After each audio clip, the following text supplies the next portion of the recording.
अल्लाह पाक तुहाडे अदारे दी खैर करे, तुहाडी बड़ी मेहरबानी। जो मजदूर हैं तो तुसीं राशन दिता, मां रमजान का महीना है तो तुहाडी बड़ी मेहरबानी।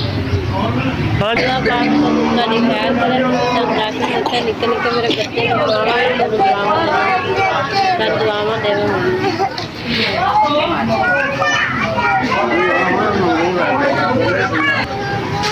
अल्लाह तुहाडी खैर करे, तुसीं सानूं राशन दिता, तुहाडी बड़ी मेहरबानी।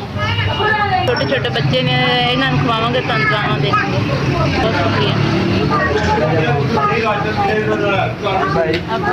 बड़ी मेहरबानी, बहुत शुक्रिया। असीं तुहानूं माह रमजान का महीना है, अपने बच्चों को राशन खवावांगे, तुहानूं दुआवां देवांगे।